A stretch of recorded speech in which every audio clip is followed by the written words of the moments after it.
नमस्कार अनि हार्दिक स्वागत गर्न चाहन्छु। रेडियो अनमोल 90 मेगाहर्जको विशेष साप्ताहिक प्रस्तुति कार्यक्रम समष्टिवाद लिएर उपस्थित भएको छु। म अञ्जन सापकोटा। हामीले समष्टिवाद कार्यक्रममा शैक्षिक, राजनीतिक, आर्थिक, सामाजिक विषयवस्तुहरूलाई उठाउँदै आइरहेका छौँ। केही समयको लकडाउन अझ पनि यस कोभिड-19 को यो त्रास महामारी अझ पनि बढ्दो छ। हामी यसै बिचमा हामीले यस कार्यक्रमलाई अगाडि बढाइरहेका छौँ। मूलतः हामीले शिक्षासँग सम्बन्धित भएर आज हामी कुराकानी गर्न गइरहेका छौँ।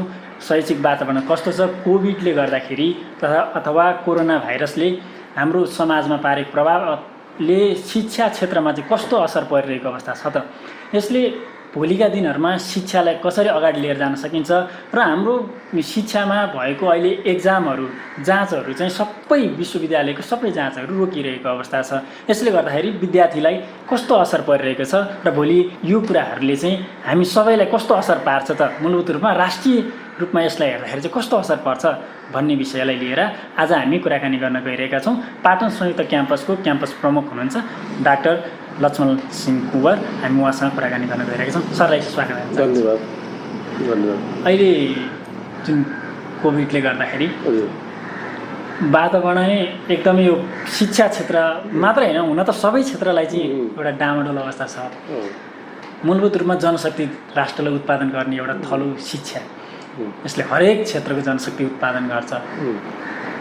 त्रिभुवन विश्वविद्यालय अन्तर्गत यो पाटन संयुक्त क्याम्पस लगायत अब शिक्षाको क्षेत्रमा कुरा गर्दाखेरि चाहिँ अहिले कोभिडले मुख्यतः प्रभाव पारेको अवस्था चाहिँ कस्तो देख्नुहुन्छ? विश्वव्यापी प्रकोपमा आएको जुन कोभिडले हाम्रो नेपाल पनि अछुतो छैन। नेपालका सबै क्षेत्रहरू सामाजिक, आर्थिक, इभन राजनीतिक गतिविधिदेखि लिएर शैक्षिक गतिविधि प्रभावित भएको अवस्था छ। वास्तवमा शिक्षाको क्षेत्रमा भन्नुपर्दा नेपालको चाहिँ 90% विद्यार्थीहरूको चाप भएको त्रिभुवन विश्वविद्यालय यसबाट बढीभन्दा बढी आक्रान्त छ।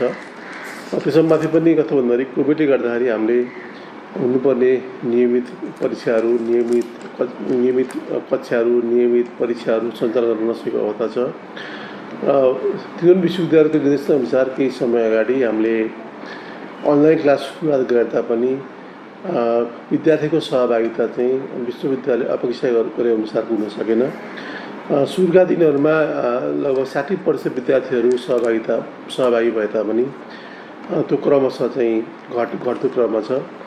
शिक्षाको लागि तोकिएको कुनै सेमिस्टरका कोर्सहरू लगभग अनलाइनबाट लिन सकिने जति कोर्स त भयो, तर प्र्याक्टिकलहरू यथावत भएका छन्। त्यसले गर्दाखेरि मलाई लाग्छ यो संरचनामा हामीले चाहिँ विद्यार्थीहरूको परीक्षा लिने सम्भावना पनि छैन र कक्षा सञ्चालन गर्ने अवस्था पनि अहिले चाहिँ छैन।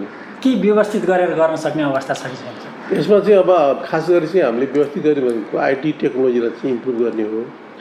हाम्रो क्याम्पसमा आइटी सम्बन्धी चाहिँ बिसिए प्रोग्राम छ, बिआइटी प्रोग्राम छ, सिएसआइटी छ। त्यसले गर्दाखेरि अनलाइन क्लासमा केही हाम्रो चाहिँ अलिकति पहुँच चाहिँ थियो। इन्टरनल्ली हामीले म्यानेज पनि गऱ्यौँ। विश्वविद्यालयले चाहिँ जुमको कुराहरू भयो, त्यस्तै किसिमबाट चाहिँ अन्य माइक्रोसफ्टका प्रोग्रामहरू पनि हामीलाई दियो, सञ्चालन गऱ्यौँ। तर हामी कहाँ आबद्ध भएका विद्यार्थीहरू चाहिँ त्यो इन्टरनेटको पहुँचभन्दा चाहिँ बाहिर हुने अवस्था चाहिँ भयो। समग्र सबै शिक्षा प्रणाली जस्तै त्रिभुवन विश्वविद्यालय भरिकै अथवा देशको सबै शिक्षा क्षेत्र नै हामीले सोचेको जस्तो तरिकाबाट अब चाहिँ यो कोभिडले गर्दाखेरि चाहिँ अहिले तत्काल कुनै एक्जाम पनि हुने अवस्था छैन। अब त जति गत शनिबार चाहिँ हाम्रो डिन सर मिटिङ थियो, 62वटा क्याम्पस प्रमुख र डिन सरसँग मिटिङ हुँदाखेरि चाहिँ अब परीक्षाको सवालमा चाहिँ प्राज्ञिक परिस्थितिबाट डिसिसन गर्ने भन्ने कुरा आयो। तर त्यहाँ सबै क्याम्पस प्रमुख र डिनको चाहिँ राय के रह्यो त भन्दाखेरि चाहिँ झन्डै 50% विद्यार्थीहरू पहुँचभन्दा बाहिर रहेको, अनि प्र्याक्टिकल परीक्षा समेत नभएको, आन्तरिक मूल्याङ्कन पनि हुन नसकेको अवस्थामा अन्तिम परीक्षा गर्ने चाहिँ सम्भावना छैन भन्ने ढङ्गको चाहिँ कुरा भएको छ। अनि यसमा एउटा चाहिँ सम्भावना के देखिन्छ भन्दाखेरि जुन विद्यार्थीहरूले पहिलो सेमिस्टर सके त्यो एक्जामलाई चाहिँ अहिले होल्ड गरेर तिनको चाहिँ सेकेन्ड सेमिस्टर सुरुवात गर्ने, पछि जाँच गर्ने सम्भावना कुराहरू चाहिँ भएका छन्। त्यसलाई पनि अब हामीले भन्दा पनि त्यो विश्वविद्यालयको प्राज्ञिक परीक्षाले डिसिसन गरेपछि दोस्रो कुरा होला। त्यसले गर्दाखेरि परीक्षा त हुने सम्भावना म देख्दिनँ। त्यो पूर्वाधार हामीले विकास पनि गरेका छैनौँ। त्यो कोभिड होला र यसो गर्ला भन्ने कुरा विश्वमा कहीँ यसो प्रेडिक्सन पनि थिएन। त्यसले गर्दाखेरि म के भन्छु भन्दाखेरि परीक्षालाई चाहिँ अलिकति केही समय स्थगन गरेर नियमित क्लास गर्न सकिन्छ कि भन्ने आशामा चाहिँ हामी छौँ अहिले। यसले गर्दाखेरि त अहिले त धेरै टाइम लस पनि भइसकेको अवस्था देखिन्छ। यसले गर्दाखेरि त अब एक्जाम हुनिसक्ने अवस्था पनि छैन। कोभिडले गर्दाखेरि पढाइ पनि एउटा अवरुद्ध छ। अनि यसले गर्दाखेरि त यो वर्ष त पुरै लस्ट हुने अवस्था देख्नुहुन्न तपाईँले?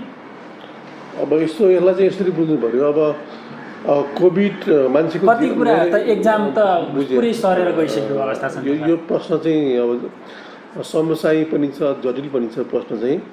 मान्छेको ज्यानभन्दा चाहिँ शिक्षा ठुलो कुरो चाहिँ होइन पक्कै पनि। अब कतिपय सन्दर्भमा चाहिँ तपाईँले अब विद्यार्थीहरू चाहिँ फेरि त्रासमा छन्, भएमा छन्। कहिले कलेज लाग्छ, कहिले जाने, कहिले एक्जाम दिने। हाम्रो यत्रो लस्ट भइसक्यो, पढेका कुराहरू सबै बिर्सिने अवस्था भयो। एक्जाम दिनेहरूलाई एउटा त्यो भएछ भने अब के गर्ने भन्ने प्रश्न त छ। अस्ति सरकारले सार्वजनिक यातायात खोल्यो, त्यसपछि स्वाटै त्यो प्रकोप पनि बढ्यो। खोलेका सार्वजनिक यातायातमा त्यस्तो पेसेन्जर पनि देखिएन। मतलब आम जनमानस चाहिँ त्रसित भएको चाहिँ अवस्था छ। मलाई के लाग्छ भन्दाखेरि अब कोभिडको सन्तास छ त्यो अब मलाई लाग्छ हामी कहाँ चाहिँ अब फैलिँदो क्रममा चाहिँ सुरुवात गऱ्यो। हामी मात्रै होइन, इभन विकसित देशहरू पनि त्यो शिक्षालाई चाहिँ त्यो व्यवस्थित गर्न नसकेको अवस्था छ। म भन्छु, म न्युज पनि हेर्दै थिएँ, इभन विकसित देशहरू अमेरिका जति युरोपियन देशहरू पनि त्यो परीक्षाको सवाल मात्रै होइन, एक्जामकै सवालमा मात्रै अथवा भनौँ कक्षा सञ्चालन पनि त्यहाँ दुविधा छ। केहीले कक्षाहरू सुरुवात गरे, फेरि बन्द गरे। त्यसले गर्दाखेरि अहिले विद्यार्थीले चाहिँ आफ्नो लगानी, आफ्नो समयको सदुपयोगमा सचेत हुनु स्वाभाविक हो। तर के छ भन्दाखेरि कोरोनाको चुनौतीभन्दा पनि मान्छे ज्यानको चुनौती ठुलो कुरो जस्तो मलाई लाग्छ। त्यसले गर्दा यसमा चाहिँ धैर्य धारण गर्नुको विकल्प छैन जस्तो मलाई लाग्छ। धैर्य धारणै हो उपाय हो। जति बेला सहज हुन्छ त्यतिखेर चाहिँ अब नियमित कुराहरू कक्षा सञ्चालन परीक्षा होला भन्ने हामी आशा गरौँ। विश्वविद्यालयबाट पनि तपाईँहरूले त्यस्तै खालको निर्देशनहरू केही कुराहरू त होला नि त। अब तपाईँहरूसँग सरसल्लाहहरू केही कुरा त भइरहेको हुन्छ। विश्वविद्यालयको अन्तिम कुरो मैले गत शनिबार कुरो गरेँ मैले होइन। परीक्षाको सवालमा चाहिँ त्यो सम्भावना हामी देख्दैनौँ। उहाँ त्यही भन्नुभयो। हामीले गर्ने भनेको चाहिँ अनलाइन क्लासमा कति सकिन्छ, फर्स्ट सेमिस्टर सकिने सेकेन्डमा गर्ने, सेकेन्डको थर्डमा गर्ने भन्ने कुरो चाहिँ भएको छ। त्यो पनि निर्णय भएको चाहिँ अवस्था छैन। यसले गर्दाखेरि चाहिँ कोभिडले अबको शिक्षा चाहिँ भनेको लगभग हामी पनि सुनिरहेछौँ दसैँ पछि भन्ने जस्तो पनि कुराहरू आइरहेको छ। यस्तो कुराहरूले गर्दाखेरि हुन नि सक्ला, नहुन नि सक्ला। तपाईँ पाटन क्याम्पसमा प्रमुख भएर आउँदै गर्दाखेरि पाटन क्याम्पसको अवस्था र अबको भावी योजनाको विषयमा केही कुराहरू बताउनु। म 2052 सालमा यो क्याम्पसमा आएको छु वास्तवमा होइन। क्याम्पसका चाहिँ समस्याहरू एकदमै जटिल छन्। पूर्वाधारको चाहिँ अत्यन्त भौतिक पूर्वाधार अत्यन्त जीर्ण अवस्थामा छ। जीर्ण त्यसै थियो त 72 सालको भूकम्पले अझ जीर्ण बनाइदिएको छ हामीलाई। अब यसमा हेर्ने भने झन् 6000भन्दा बढी विद्यार्थी इन्रोल भएको अवस्था थियो। ती सबै कुराहरू हेर्दाखेरि चाहिँ अब अर्कोतिर चाहिँ पूर्वाधारको अप्ठ्यारो अवस्थामा हामी छौँ। विद्यार्थीको चाप छ, नयाँ नयाँ विषयहरूमा डिमान्ड भइरहेको छ। अब हाम्रो चाहिँ पूर्वाधार समस्याका जटिलताहरू किन छ भन्दाखेरि एउटा क्याम्पसभित्रको आन्तरिक व्यवस्थापनको समस्या छ भने अब विश्वविद्यालयसँग सहकार्य गरी पूर्वाधार निर्माण गर्नुपर्ने, नेपाल सरकारसँग बजेट ल्याउनुपर्ने कुराहरू चाहिँ छन्। तथापि पनि के छ भन्दाखेरि एउटा मलाई लाग्छ हामीले आन्तरिक व्यवस्थापन मात्रै राम्रोसँग गर्न सक्यौँ भने केही समयमा चाहिँ क्याम्पसलाई चाहिँ एउटा नमुनाको रूपमा ल्याउन सकिन्छ जस्तो मलाई लाग्छ। त्यसको लागि यहाँका कार्यरत कर्मचारी, शिक्षक, विद्यार्थी सङ्गठन सबैले एउटा सकारात्मक रूपले सोच्नुपर्छ। मलाई लाग्छ मेरो अहिलेसम्मको अनुभवले गर्दाखेरि अब सबै स्टेक होल्डरहरू, स्थानीय जनसमुदायदेखि लिएर चाहिँ यहाँका चाहिँ स्थानीय निकायहरूसँग मेरो पनि अस्ति मेयर साहबसँग मेरो लामो कुराकानीहरू भयो। मलाई लाग्छ एउटा चाहिँ त्रिभुवन विश्वविद्यालयभन्दा पनि एउटा जेठो क्याम्पस हो। पाटन जिल्लाभरिको एउटा आङ्गी क्याम्पस हो, जिल्ला एउटा आङ्गी क्याम्पस हो। त्यसले गर्दाखेरि के छ भन्दाखेरि स्थानीय समुदायले पनि माया गर्नुहुन्छ। यसले चाहिँ देशमा थुप्रै प्रशासनिक कर्मचारीहरू, राजनीतिक जन्माको थलो हो। त्यसले गर्दा मलाई लाग्छ यसको काँचुली फेर्न चाहिँ सामान्य प्रयास गऱ्यो भने पनि राम्रै उपलब्धि हासिल भयो जस्तो मलाई लागेको छ। यहाँनिर चाहिँ तपाईँको जस्तै पछिल्लो समय क्याम्पसमा तालाबन्दीको कामहरू पनि भयो, जुन कुराहरू नोटिस आएको छ विभिन्न सङ्गठनहरूले। यो सङ्गठनहरूले गर्ने जुन क्रियाकलापहरू छ, यो मागहरू हेर्दाखेरि चाहिँ सधैँभरि रिपिट भएर आइरहेको जस्तो देखिन्छ। तपाईँ आउनुभन्दा अगाडि पनि त्यही माग थियो, अहिले तपाईँ आउँदा पनि त्यही माग छ। यो यस्तो खालको प्रविधिहरू छ, यो क्याम्पसलाई तालाबन्दी गर्ने यस्तो खालको कुराहरू छ। पछिल्लो समय फेरि मिटिङ पनि भइरहेको अवस्था छ यो विद्यार्थी सङ्गठनहरूसँग। यसले उहाँहरूले राख्ने माग र क्याम्पसले गर्नेमा कामहरू चाहिँ अलिकति तालमेल नमिलेको हो कि के छ? यस्तो अवस्थामा सङ्गठनहरूको कस्तो खालको भूमिका भइरहेको छ यहाँ चाहिँ? यसलाई चाहिँ म अलिकति विगतै पृष्ठभूमिबाट म हेर्न चाहन्छु। जति बेला हामीले चाहिँ 46 सालमा बौद्ध ल्यायौँ, 62 इस्वीमा लोकतन्त्र ल्यायौँ, त्यो राजनीतिक उपलब्धिको अनुसारको चाहिँ हाम्रो शिक्षामा फड्को मार्न सकेन। हामीले शिक्षालाई चाहिँ पुरानो ढर्काबाट हेरिरहेका छौँ, तर समाजले फड्को मारिसक्यो। मलाई लाग्छ 62-63को आन्दोलन र 46 सालपछि विद्यार्थी आन्दोलन चाहिँ गुणात्मक शिक्षापट्टि केन्द्रित हुनुपर्दथ्यो। त्यतापट्टि चाहिँ पार्टी नेतृत्व सरकारको ध्यान गएको चाहिँ देखिदिनँ म। जहाँसम्म चाहिँ मेरो आउने क्रममा चाहिँ तालाबन्दीको सवालमा चाहिँ यहाँ क्याम्पसको आन्तरिक कुराभन्दा पनि विभिन्न चाहिँ सङ्गठनहरूका चाहिँ केन्द्रीय नेतृत्वसँग सम्बन्धित छ भन्ने कुरो चाहिँ मैले पाएको छु। मलाई लाग्छ तालाबन्दीको कुनै अब अर्थ थिएन, तालाबन्दीको कुनै समस्याको समाधान पनि होइन। उहाँले चाहिँ एउटा चाहिँ माग राख्नु हो, ती सबै मागहरू क्याम्पसकै स्तर उन्नतिको लागि थिए। त्यसमा चाहिँ एउटा सामान्य एउटा हामीले समझदारी गरेका छौँ। त्यो विकास निर्माण र पुनर्निर्माण कामलाई चाहिँ हामी चरणबद्ध ढङ्गले चाहिँ हामी लागू गर्छौँ। मलाई लाग्छ ती मागहरू चाहिँ अब आगामी दिनमा दोहोऱ्याउनु नपर्ला जस्तो मलाई लाग्छ। फेरि भोलिका दिनहरूमा त्यस्तै मागहरू नआओस् भन्ने म सचेत छु यसमा। यो कुराहरू फेरि रिपिट भएर आउला भन्ने हाम्रो यो एउटा क्याम्पसमा त्यस्ता कुराहरू नहोस् भन्ने हाम्रो चाहना, विद्यार्थीले पढ्न पाउनु पर्छ भन्ने हाम्रो चाहना छ। यहाँको वातावरणलाई हेर्दाखेरि तपाईँ लगभग 52 साल भन्नुभएको छ भर्खरै। 52 सालदेखि अहिलेसम्मको स्थिति हेर्दाखेरि पाटन क्याम्पसले अबको दिनहरूमा चाहिँ अझ राम्रोसित फड्को मारेर अगाडि जान सक्ने अवस्था देख्नुहुन्छ? यसो मैले चाहिँ म क्याम्पस निम्ति हुने बित्तिकै चाहिँ मैले एउटा 1 वर्ष कार्ययोजना लिएर आएको छु। 1 वर्ष कार्ययोजनामा चाहिँ 3 महिनाभित्र के गर्न सकिन्छ, 6 महिनाभित्र के गर्न सकिन्छ भन्ने ढङ्गको चाहिँ एउटा मैले होमवर्क गरेको छु।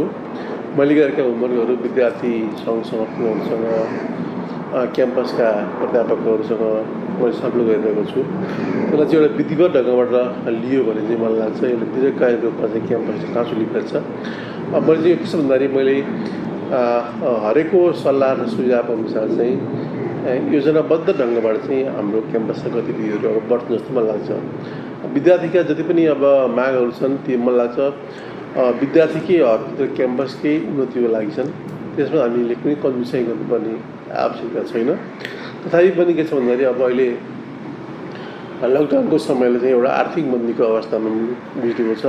त्यो आर्थिक मन्दीलाई कसरी व्यवस्थापन गर्न सक्छौँ भन्ने चुनौती सरकारसँग पनि छ, विश्वविद्यालयसँग पनि छ, हामीसँग पनि त्यही समस्या छ। एउटा तपाईँले पहिला पनि विश्वविद्यालयको समस्याहरूमा तपाईँले प्रश्न उठाउँदै आउनु भएको थियो। यो यस्तो कारणले गर्दा विश्वविद्यालयहरू खस्किँदो अवस्थामा छ भन्ने भने त अहिले आफै स्वयं एउटा विश्वविद्यालयको क्याम्पस प्रमुख भइरहँदाखेरि चाहिँ अब तपाईँले चाहिँ म यस्तो गर्न सक्छु कि 1 वर्षसम्मको मेरो कार्ययोजनाहरू सार्वजनिक छ भन्दा त्यो एउटा प्रतिबद्ध रूपमा त्यसलाई कार्यान्वयन गर्न सक्ने यहाँको वातावरण चाहिँ पक्का पनि बनाइसक्नु भएको अवस्था छ के छ? यहाँ चाहिँ एउटा यहाँनिर के भने विद्यार्थी हुने, कर्मचारीहरूको छुट्टै सङ्गठन हुने, यहाँ प्रत्येक सङ्गठनले खेल्ने भूमिकाहरू चाहिँ छुट्टा छुट्टै हुन्छ।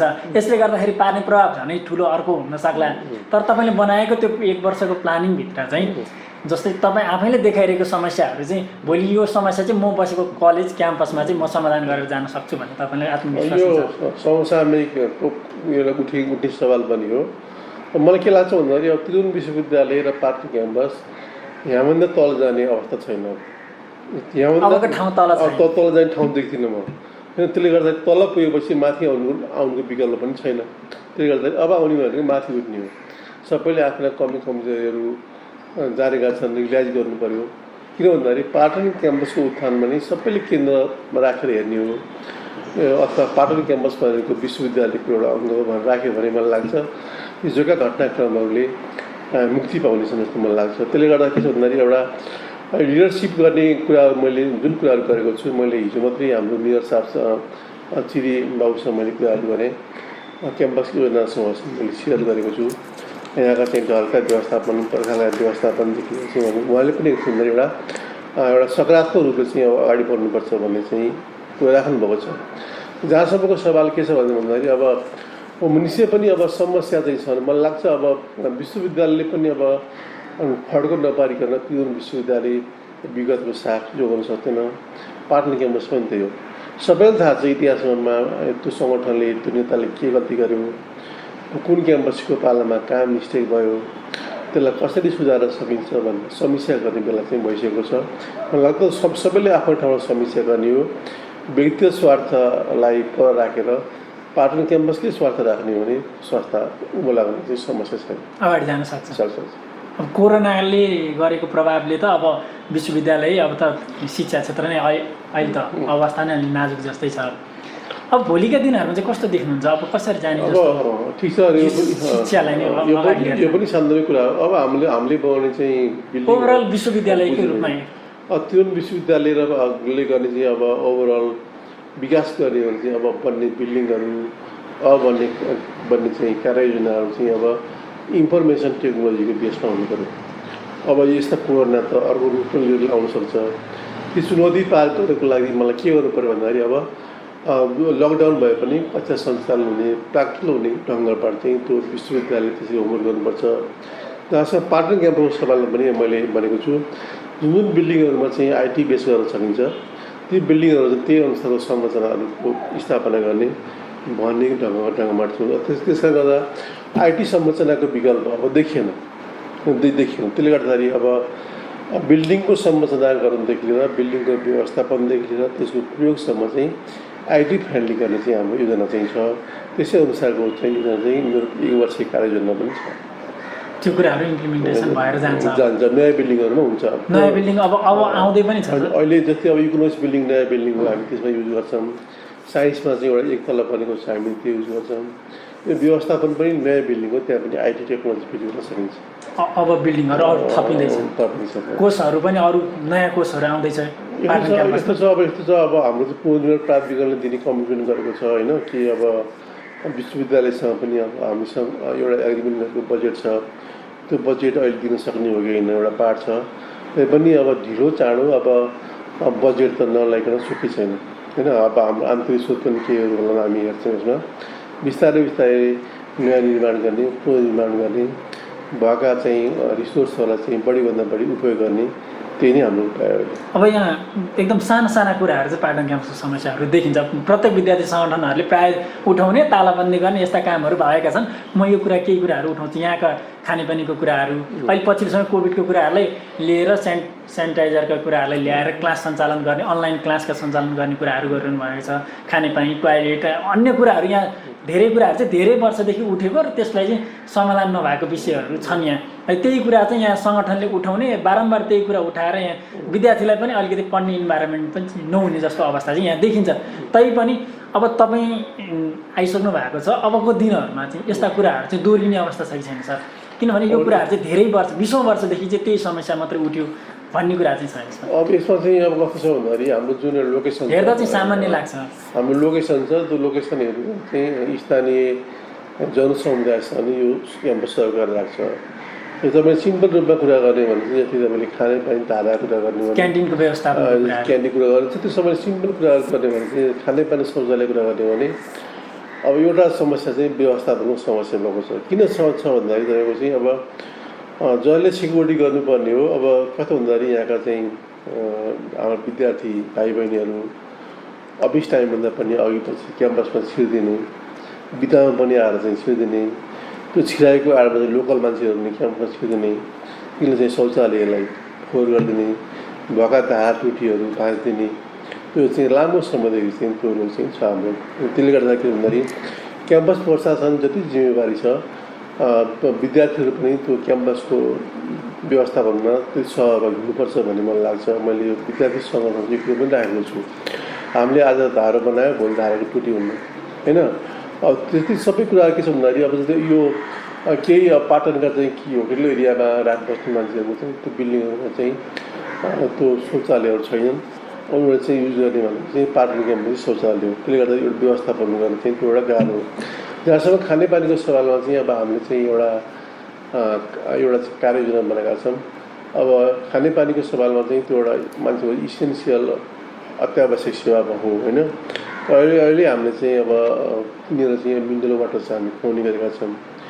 त्यो पनि एउटा लङ टर्ममा चाहिँ त्यो कस्टको बारेमा चाहिँ अलिकति क्वेसन उठेको छ, त्यो सस्टेन गर्न नसक्ने हो कि भन्ने ढङ्गले। त्यसले गर्दाखेरि अब अस्ति मैले हाम्रा सहायक क्याम्पसको बैठकमा बसेर चाहिँ एउटा हामीको 50,000 लिटरको चाहिँ एउटा ट्याङ्की छ बिल्डिङमा, त्यहाँ अलिकति ठुलो साइजको चाहिँ युरो गार्डहरू राखेर चाहिँ प्लान्टहरू राख्ने भन्ने कुरा भएको छ।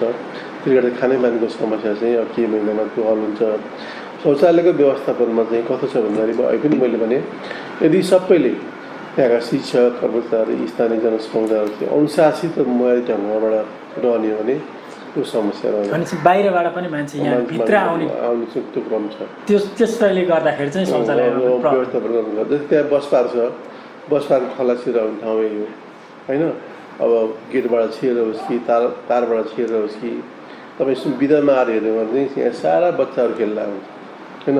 हामीले सेक्युरिटी जतिसुकै टाइट गर्दा पनि स्थानीय जनसमुदायले अलिक सहयोग गरिदिनु भन्ने अलिक सहज लाग्छ लाग्छ। त्यही अनुसारको कुराहरू यहाँमा लोकल क्लबहरू छन्, म कुरा गर्ने पछ्याउनु छु। अब हामी लगभग कार्यक्रमको अन्त्यमा छौँ सर। समग्र रूपमा हामीले कोरोनाले पारेको प्रभाव, अब विद्यार्थीको भविष्यसँग जोडिएको कुरा भएको कारणले गर्दाखेरि एक्जाम हुने नहुने एउटा महत्त्वपूर्ण कुरा त्यसमा छ। पाटन क्याम्पसको मूलभूत समस्यासँग सम्बन्धित भएर हामीले कुराकानी गऱ्यौँ। अन्तमा एउटा कोरोनाको अबको उपाय शिक्षा क्षेत्रमा नयाँ ढङ्गबाट कसरी लिएर जान सकिन्छ, किनभने कोरोना त 1 वर्ष पनि जाला 2 वर्ष पनि जाला, शिक्षालाई त लिएर जानुपर्ने अवस्था छ। यसरी नै सधैँभरि यो कलेज बन्द गरेर राख्ने, क्याम्पस बन्द गरेर राखेर त उपाय पक्कै पनि नहोला। यसको वैकल्पिक बाटोहरू के हुन सक्छन्? अब मैले पटक पटक योभन्दा अगाडिको इन्टरभ्यू भयो जस्तो मलाई लाग्छ। हाम्रो शिक्षा नीति चाहिँ लोकल रिसोर्ससँग चाहिँ ट्याली भएको छैन। मैले पहिले पनि भनेको त्यसले अब स्थानीय निकायहरूले के गर्नु पर्यो भन्दाखेरि त्यहाँको जो रिसोर्सहरू छ त्यसलाई रिसोर्सलाई युटिलाइज गरेर शिक्षा लिनु पऱ्यो। कम्तीमा पनि 12 कक्षासम्म गर्न सकिन्छ, सिटिबिटीका ट्रेनिङहरू लिन सकिन्छ होइन। त्यहाँको लोकल रिसोर्सलाई चाहिँ युज गरिरहेको चाहिँ हाम्रो चाहिँ शिक्षा नभएर पनि विकासमा हामी पछाडि परेछौँ। त्यसले गर्दा के छ भन्दाखेरि अब त्यो स्वरोजगार सिर्जना गर्ने, लोकल रिसोर्सलाई चाहिँ बढीभन्दा उपयोग गर्ने किसिमको चाहिँ स्किल ट्रेनिङहरू गऱ्यो भने चाहिँ त्यसले चाहिँ स्वरोजगार पनि हुन्छ, देशलाई आत्मनिर्भर पनि हुन्छ भन्ने पनि बुझ्नु पऱ्यो। अबको कोरोनाले सिकाएको अर्को चुनौती भनेको के छ भन्दाखेरि आफ्नो माटो, आफ्नो गाउँ र देश नै प्यारो हुन्छ भन्ने कुरा देखाइदियो। यसले जो संसारमा जहाँ थियो बिस्तारै बिस्तारै घुमफिर गरेर आफ्नो ठाउँमा आयो। त्यसले गर्दा के छ भन्दाखेरि आफ्नो रहनसहन, आफ्नो हावापानी, आफ्नो चाहिँ रिसोर्सलाई युज गर्ने ढङ्गले चाहिँ सबै स्थानीय निकायहरू चाहिँ त्यो परिपूर्ति गर्यो भने त्यो शिक्षा त्यस्तो डाइभर्ट गर्न सक्यो भने त्यो कोरोनाले चाहिँ सिकाएको त्यो पाठ हुन सक्छ। त्यसले गर्दा कोरोना चाहिँ एउटा अवसर पनि थियो वास्तवमा होइन। अब चाहिँ यही शिक्षालाई चाहिँ सर, यो शिक्षालाई अहिले जसरी भइरहेको छ, कोरोना त 1 वर्ष होइन 2 वर्ष पनि जान सक्छ। विश्वविद्यालय त सञ्चालन त ल्याउनु पर्यो, कसरी चाहिँ ल्याउनु सक्छ? अब त्यसको विकल्पहरू चाहिँ के हुन सक्छ? अब यो विकल्प एउटा त आइटी सेक्टरबाट गर्ने, त्यसमा त सबैको एक्सेस एउटा विकल्प भनेको चाहिँ अलिकति विश्वविद्यालय चाहिँ अलिकति कक्षाहरू सिफ्ट वाइज राखेर अनि फिजिकल डिस्टेन्स राखेर चाहिँ एउटा चाहिँ रियल एक्जाम दिन सक्नु पऱ्यो। त्यो कतिको सम्भव छ त्यसलाई अनि विद्यार्थीलाई चाहिँ एउटा हिसाब गर्नु पऱ्यो हामीले। अर्को समस्या भनेको चाहिँ अब जुन हामी इन्टर्नल इभ्यालुएसन गर्छौँ विद्यार्थीहरूको, इन्टर्नल इभ्यालुएसनलाई चाहिँ एउटा फाइनल इभ्यालुएसनको रूपमा रूपान्तरण गरेर पनि अपडेट गर्न सकिन्छ होइन। त्यहाँभन्दा बढी 2टा विकल्प चाहिँ छैन। एउटा कुरो के छ भन्दाखेरि अब सेमिस्टर सिस्टमको भनेको मतलब टिचरको इभ्यालुएसन नै अरिजिनल हुनुपर्ने हो, तर हामी कहाँ त्यो छैन। त्यसले गर्दाखेरि एउटा आन्तरिक मूल्याङ्कन गर्ने परिपाटीलाई विकास गरेर चाहिँ त्यसलाई कन्टिन्युसन गर्ने, आइटीको नेटवर्कलाई स्ट्रङ पारेर जाने। अर्को त्यस्तो होइन भने चाहिँ अलिक फिजिकल डिस्टेन्सहरू राखेर रियल क्लास रियल एक्जाम दिन सकिन्छ।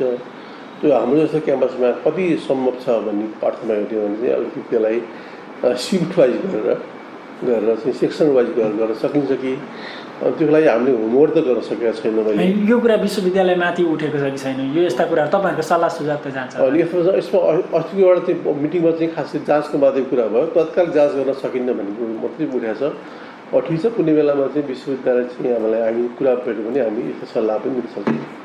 त्यो कुराहरू अगाडि बढ्न सक्छ। बढ्न सक्छ। अब एक्जाम भनेको दसैँ पछि हुन सक्ने सम्भावना छ सर? अब त्यो पनि अब मैले कोरोनाको कोरोनाले डिपेन्ड पर्कोलाई हामीले चाहिँ के भन्न सक्दैनौँ होइन। अब तपाईँले हेर्नु चाइना पनि हार्काइसक्यो, जापान हार्काइसक्यो, अब फिलिपिन्समा पनि त्यस्तो देखिएको छ। त्यहाँ न्युज सुन्दै थिएँ अमेरिका चाहिँ अब समस्या ग्रस्त भइसक्यो होइन। त्यसले गर्दाखेरि के छ भन्दाखेरि कोरोनालाई नियन्त्रण र यसको प्रभाव कम नभइकन चाहिँ अलिक यसै भन्नु अवस्थामा छैन। यो धैर्य धारण गर्नु नै यसको उचित भयो। त्यो बिचमा चाहिँ अब हामीले चाहिँ क्याम्पसभित्र गर्न सक्ने आन्तरिक मर्मत गर्ने, सम्वाद गर्ने, के निर्माण गर्न सकिन्छ, भौतिक पूर्वाधार गर्न सकिन्छ, त्यो चाहिँ हामी गर्न सक्छौँ। त्यसको लागि पनि बजेटको व्यवस्थापन गर्न सक्नु पऱ्यो। अहिले गऱ्यो भनेपछि अब फिजिकल क्लासै गरेर भौतिक विद्यार्थी उपस्थित क्लासै गर्न र चाहिँ रियल जाँच गर्न चाहिँ अलिकति अप्ठ्यारो अवस्था यो हो। अब कोरोनाले नै हाम्रो भविष्य निर्धारण गर्ने भयो। हाम्रो शिक्षा मात्रै होइन, समग्र ग्लोबली टुरिज्मको कुराहरू भयो, यातायातको कुराहरू भयो, सबै कुरा के छ भने अब कोरोनाको चाहिँ प्रकोप पनि भर्खर। आज हामीसँग हुनुहुन्छ पाटन संयुक्त क्याम्पसको क्याम्पस प्रमुख डाक्टर लक्ष्मण सिंह कुँवर। हामी उहाँसँग समग्र शिक्षा क्षेत्रको विषयले लिएर कुराकानी गऱ्यौँ। हामी उहाँलाई यस कार्यक्रममा जुन समय उपलब्ध गराइदिनु धन्यवाद दिन चाहन्छु। अवसर दिनुभयो, धन्यवाद।